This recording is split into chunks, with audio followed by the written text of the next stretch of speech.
Hi everyone. So today we are going to discuss the guidelines for business statistics semester 3। तो आपकी जो official guidelines है वो department of commerce से आ चुकी है और इसके अकॉर्डिंग थोड़ा सा डिस्कस कर लेते हैं कि क्या क्या चीज़ें ज़रूरी है। यूनिट 1 देखिए, डिस्क्रिप्टिव स्टैटिस्टिक्स का ये जो आपका जो टॉपिक है, इसमें सबसे पहले आपका आएगा मेजर्स ऑफ सेंट्रल टेंडेंसी, जो कि आपका सिलेबस है। Concept and properties of averages including arithmetic mean, median, mode. Measures of dispersion second topic आपका आ गया यहाँ पे। फिर range, quartile, deviation, mean deviation, फिर standard deviation, variance, coefficient of variation, ये सारे इंटर रिलेटेड हैं। देन मोमेंट से अलग टॉपिक बन जाता है, moments, computation and significance, skewness and kurtosis. तो इजी है ये क्वेश्चन बहुत ज़्यादा, 18 मार्क्स में ये आपका एग्ज़ाम में आएगा। और क्या क्या चीज़ें नहीं करनी है, सबसे पहली बात तो वो होगी आपकी computation of moment should be restricted to the direct method through actual mean only. Moments about zero and arbitrary origin are to be excluded. तो मोमेंट्स आपको नहीं करना है, और ये moments about zero and arbitrary origin इनको exclude करके बाकी सिर्फ डायरेक्ट मेथड से ही आपको मोमेंट्स कंप्यूट करने हैं। तो जनरली जो क्वेश्चन आपका बनता है वो ये बनता है आपका यहाँ measures of dispersion, arithmetic mean, कोई मिक्स क्वेश्चन आ जाता है। ठीक है, तो यूनिट 1 कंपैरेटिवली इजी होती है बाकी यूनिट से। Second, mean deviation may be taken through the direct method only through a simple question। तो यहाँ पे भी डायरेक्ट मेथड यूज़ हो रहा है, और अगर आपने किया हो तो आपको पता होगा कि डायरेक्ट मेथड कितना इजी है। साथ ही साथ statistics of average does not include geometric mean and harmonic mean. तो यहाँ पे आप ज्योमेट्रिक मीन और हार्मोनिक मीन को छोड़ सकते हैं, साफ साफ इन्होंने दिया है। तो आपके पास कम चीज़ें हैं करने के लिए, और काफ़ी सारी चीज़ें तो आप क्लास 12th में भी करके आ चुके हैं। तो it's easy, unit 1 is very much easy. कितने मार्क्स का है वेटेज? 18 मार्क्स की इसकी वेटेज है। तो यूनिट 1 आपका आएगा 18 मार्क्स। तो जब आप तैयारी करोगे तो आप यूनिट 1 से बिल्कुल कर सकते हो। सेकंड, यूनिट 2 है जो, वो है प्रोबेबिलिटी एंड प्रोबेबिलिटी डिस्ट्रीब्यूशन के ऊपर। मार्क्स देख लेते हैं। 27 मार्क्स का आपका यूनिट 2 बन रहा है, और उसमें सिलेबस में क्या क्या है आपका, प्रोबेबिलिटी क्या है, उसकी थ्योरम्स क्या क्या है। थ्योरम्स में आपकी addition, multiplication, conditional, Bayes theorem आ जाती है। फिर नेक्स्ट टॉपिक आपका यहाँ से स्टार्ट हो जाता है expectation and variance of a random variable, discrete probability distribution. फिर बाइनोमियल और पॉइजन आ जाता है, उसकी प्रॉपर्टीज़ और एप्लीकेशंस। कहीं ना कहीं थ्योरी क्वेश्चन भी इस टाइप का बन जाता है यहाँ पे। नॉर्मल डिस्ट्रीब्यूशन आता है, थर्ड टाइप ऑफ डिस्ट्रीब्यूशन, जिसमें प्रॉपर्टीज़ नॉर्मल कर्व की और computation of probabilities and application, यही चीज़ें आपको करनी है for exam point of view. और क्वेश्चन कैसे आएंगे? Questions based on fitting of binomial and Poisson distribution will not be covered. तो जब आप पूछते हो कि क्या छोड़ के जाना चाहिए, तो जो छोड़ के जाना है वो है ये वाला पोर्शन, कि binomial and Poisson distribution, fitting of binomial और पॉइजन डिस्ट्रीब्यूशन के जो क्वेश्चंस होंगे न्यूमेरिकल, वो आप 100% छोड़कर जा सकते हो। तो ये है आपका यूनिट 2। तो ठीक है, तो 2-3 टॉपिक ही इसमें कवर होते हैं। अब आते हैं नेक्स्ट यूनिट 3 की तरफ। Unit 3 is about correlation analysis, meaning, type of correlation, correlation versus causation. फिर यहाँ से अलग टॉपिक शुरू हो जाता है, पियर्सन कोफिशिएंट ऑफ कोरिलेशन, उसकी कंप्यूटेशन और प्रॉपर्टीज़ के बारे में। साथ ही साथ प्रोबेबल एंड स्टैंडर्ड एरर क्या होती है, रैंक कोरिलेशन, रिग्रेशन एनालिसिस। अब कोरिलेशन यहाँ तक ख़त्म हुआ आपका, उसके बाद से रिग्रेशन एनालिसिस स्टार्ट हो गया, ये आपका सेकेंड टॉपिक हो गया। फिर principle of least square and regression lines क्या होती है, रिग्रेशन इक्वेशन कैसे निकाली जाती है, what are the properties of regression coefficient, और कोरिलेशन और रिग्रेशन कोफिशिएंट में क्या रिलेशनशिप है, साथ ही साथ स्टैंडर्ड एरर ऑफ एस्टीमेट। ठीक है, तो ये आपके सिलेबस में है, इसके बाहर आप कुछ नहीं करेंगे। तो जो ये लिखा है सिर्फ वही हम करेंगे। अब बात आती है कि क्या कुछ छोड़ा जा सकता है, नहीं। The graphical method of scatter diagram for correlation analysis need not to be covered। तो graphical method आपको यूज़ यहाँ पर नहीं करना है। ठीक है। Second, questions of computation of coefficients of correlation and regression based on a bivariate frequency distribution are to be avoided. तो जितने भी कोरिलेशन और रिग्रेशन के क्वेश्चंस होंगे जो बाईवेरिएट फ्रीक्वेंसी डिस्ट्रीब्यूशन के थ्रू किए जाएंगे वो सारे आप अवॉइड कर सकते हो। Third, Karl Pearson coefficient of determination will be covered in the class. तो इन्होंने अगर ये लिखा है कि will be covered in the class, it means this is highly important, तो ये आपको करके जाना है।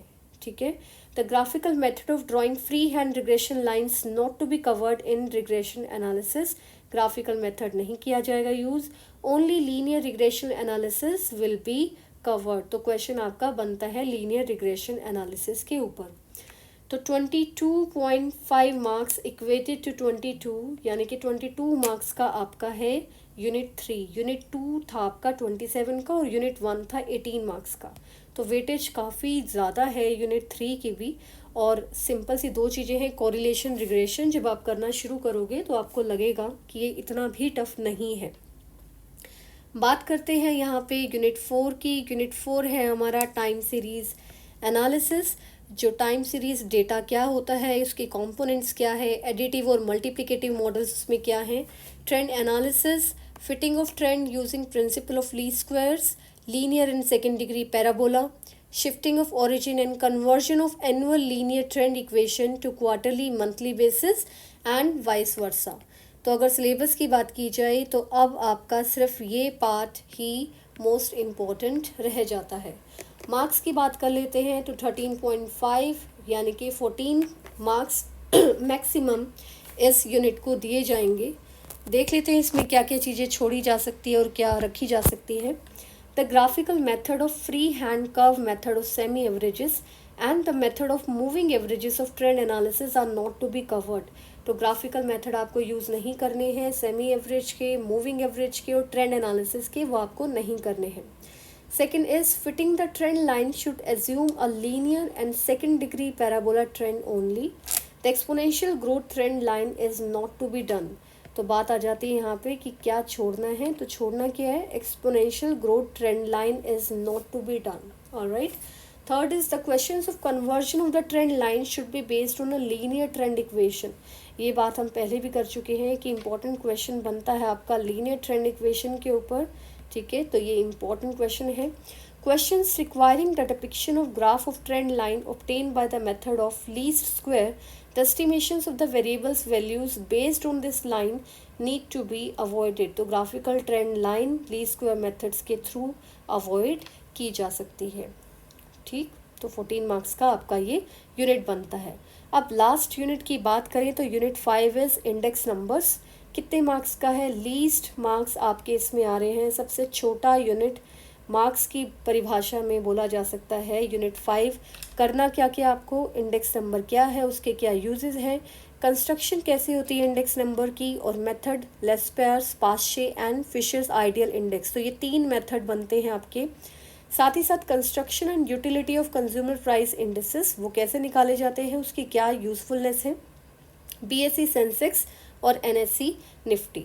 तो किया जाएगा, सिर्फ ये आपको करना है एग्जाम पॉइंट ऑफ व्यू से।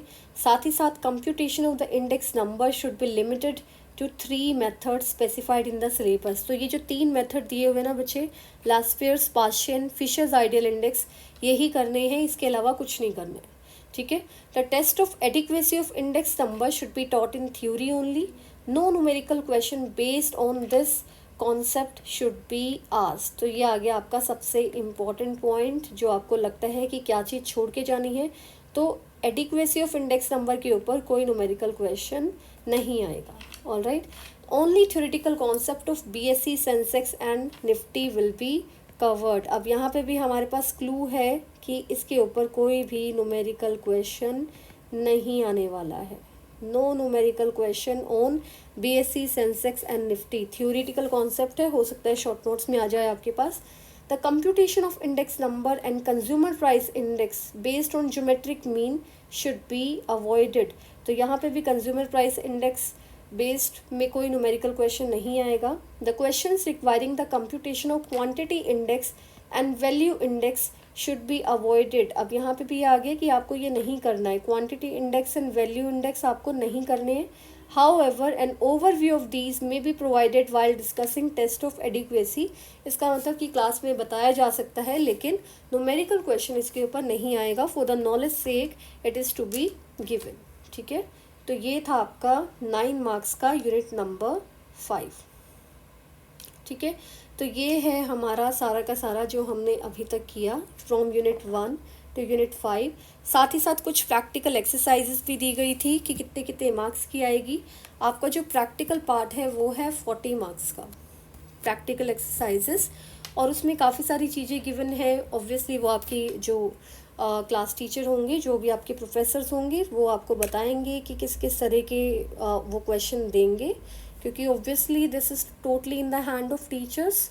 और क्या क्या दे सकते हैं वो ये चीज़ें हैं. डिस्क्रिप्टिव स्टैटिस्टिक्स का यूज़ करना बता सकते हैं, बेसिक कैलकुलेशन स्टैट्स में करना, और ग्रुप या सर्वे को एनालाइज करना. साथ ही स्टैटिस्टिकल एक्सपेरिमेंट किसी भी इवेंट की प्रोबेबिलिटी जानने के लिए, और किसी डिमांड के प्रोडक्ट को एनालाइज करने की प्रोडक्ट की डिमांड को एनालाइज करने के लिए भी रिग्रेशन एनालिसिस यूज़ किया जा सकता है.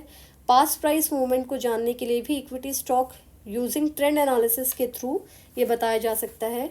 Construct a hypothetical index that is representative of large cap stock listed on NSE. तो एक इंडेक्स बनाया जा सकता है बेस्ड ऑन सम स्टॉक. तो ये टोटली ये सारा का सारा टीचर के हाथ में बच्चे वो जैसे भी करवाना चाहे आपसे वो करा सकते हैं. ठीक है, ये थोड़ा सा उनको आइडिया मिल जाता है कि हाँ ये चीज़ें वो ले सकते हैं. ये आपके और आपके टीचर के बीच की बात है. तो ये है आपका 40 मार्क्स का प्रैक्टिकल. साथ ही इन्होंने दिया हुआ है कि 40 मार्क्स के प्रैक्टिकल में या फिर पूरे टाइम में आपको क्या क्या सिखाया जाएगा वो सब कुछ है इसमें गिवन. ठीक है, बस that's it from my side. और आई होप कि ये वीडियो आपके बहुत काम की रहेगी, और इसके बेसिस पर आप अपना प्लान कर सकते हो कि किस तरह से आप इन क्वेश्चंस को करने वाले हो और किस तरह से अपना सिलेबस प्रिपेयर करोगे. इंपॉर्टेंट क्वेश्चन मैं आपको ऑलरेडी बता चुकी हूँ. तो आगे चल के क्वेश्चन पेपर डिस्कस करेंगे बिजनेस स्टार्ट्स के या फिर इंपॉर्टेंट क्वेश्चंस भी. Let's hope for the best and all the very best for the preparation of your exam. And do comment in the comment box कि ये वीडियो आपके लिए कितनी हेल्पफुल रही. Share with your friends. Thank you so much.